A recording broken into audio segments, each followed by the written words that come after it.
Salut à tous, c'est Vince et aujourd'hui on se retrouve dans une nouvelle vidéo où on va voir ensemble à quoi correspond la vitesse d'exposition, aussi appelée temps de pause, et comment la régler, comment l'utiliser.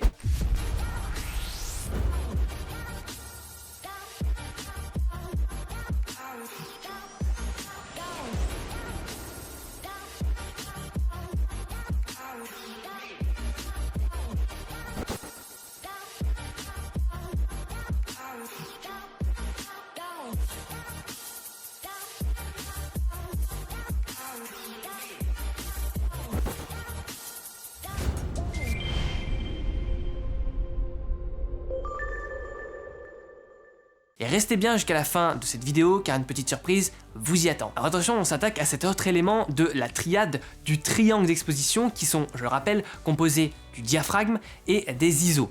Et donc la vitesse d'exposition, ou aussi appelée le temps de pause, eh bien c'est le troisième paramètre de ce triangle et c'est vraiment très important de le comprendre pour réussir à faire des photos correctement exposées et donc techniquement réussies. Et si aujourd'hui vous vous posez la question pourquoi mes photos sont floues, eh bien ça vient très certainement de là. Du temps de pause. En effet, devant votre capteur, eh bien, il y a ce qui s'appelle un rideau d'obturation. Ce rideau, tout simplement, c'est une pièce mécanique qui va laisser passer la lumière pendant une fraction de seconde, puis se rebaisser pour occulter le capteur. C'est aussi simple que ça. Pourquoi il y a ce rideau? Eh bien tout simplement pour avoir un paramètre supplémentaire pour contrôler la quantité de lumière que va recevoir le capteur et également pour figer le mouvement. On va le voir dans un instant. Donc le temps de pause finalement c'est la durée d'exposition pendant laquelle le capteur va être exposé à la lumière pendant cette fameuse fraction de seconde où le rideau ne va pas passer devant. Donc de ce fait, on comprend aisément que si on augmente la vitesse d'exposition, c'est-à-dire la vitesse à laquelle va aller le rideau, à laquelle il va passer devant le capteur, eh bien plus on augmente cette vitesse, moins le capteur va être exposé longtemps à la lumière et donc moins il recevra de lumière. Et donc comme pour l'ouverture du diaphragme, eh bien on va régler cette vitesse par palier de temps de pause, donc exprimé en fractions de seconde.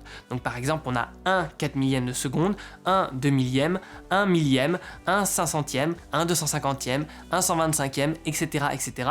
Et après, on peut même dépasser la seconde quand on arrive à 1, puis passer à 2 secondes, 3 secondes, pour laisser la lumière toucher le capteur pendant plusieurs secondes d'affilée. Ok, alors comme le diaphragme, quand on l'ouvre plus, eh bien ça augmente la quantité de lumière. Il y a également un autre effet qui est le fait de créer du bokeh. Et bien là, dans la vitesse d'exposition, c'est quoi le deuxième effet? Eh bien tout simplement, c'est le fait de figer ou non le mouvement. En effet, si vous capturez un moment à 1/4 millième de seconde, si vous faites pause dans le temps comme ça et que vous prenez juste un moment qui se passe à 1/4 millième de seconde, vous imaginez, ça va extrêmement vite, on peut même pas le représenter. Et du coup, on arrive à capturer quelque chose qui va très vite en mouvement, on arrive à le figer. C'est comme en fait si on faisait une vidéo au ralenti à l'extrême, qu'on décomposait vraiment une seconde en 4000 instants. Donc forcément, ces instants représenteraient un moment très figé. Donc par exemple, on va utiliser le 1/4 millième ou le 1/8 millième de seconde quand on veut leur prendre des photos de voitures de course qui vont à fond devant nous. Ces vitesses d'obturation extrêmes comme ça, 1/4 millième, 1/8 millième, sont là vraiment pour figer, pour arrêter le temps. Par contre, quand ça va aussi vite, il y a très peu de lumière qui va passer pour atteindre le capteur. C'est pour ça qu'à ce moment-là, il faudra avoir un diaphragme qui sera ouvert énormément pour faire rentrer beaucoup de lumière ou, et également suivant les conditions de luminosité, des ISO élevés pour amplifier le signal, le petit signal qui va être reçu par le capteur. Donc dans la plupart des cas, imaginons on est en extérieur, il y a un temps qui est plutôt classique, on veut faire imaginons des photos de portrait, eh bien on peut tout à fait rester à des vitesses comme 1/400e de seconde pour éviter de monter en ISO justement pour amplifier ce signal parce que on n'a pas besoin, le modèle va pas bouger extrêmement vite et 1/400e de seconde sera déjà suffisant. Et attention, on ne fait pas ça à l'aveuglette. En effet, la vitesse d'exposition doit aussi être réglée suivant la focale que vous allez utiliser. En effet, quand vous allez prendre une photo, vous allez créer des micro-tremblements naturellement qui vont se retransmettre tout simplement au boîtier, tout simplement dû à vous qui bougez. Et plus vous allez augmenter la focale, c'est-à-dire par exemple passer d'un 24 à un 50, d'un 50 à un 100, d'un 100 à un 200, plus vous allez augmenter l'effet de ces micro-tremblements qui vont se répercuter de manière importante sur la focale. C'est pour ça aujourd'hui que la plupart des fabricants équipent leurs objectifs de systèmes de stabilisation optique, qui sont en fait des moteurs qui vont compenser le mouvement des lentilles par rapport à votre mouvement à vous quand vous prenez la photo. Et même avec ça, et dans le cas finalement où vous n'avez pas de système de stabilisation, que ce soit au niveau de l'optique ou du capteur, pour être sûr de ne pas avoir une photo floue, il y a une règle à respecter qui s'appelle la règle de 1 sur le double de la focale. Imaginons que vous utilisez un 50 mm, il faudra utiliser comme vitesse minimale de sécurité pour pas avoir de flou, de bouger dans votre image, de 1 centième. Imaginons que vous utilisez un 100 mm, ça sera 1/200. Attention, cette règle est basée sur l'utilisation d'un capteur plein format, full frame, 24-36.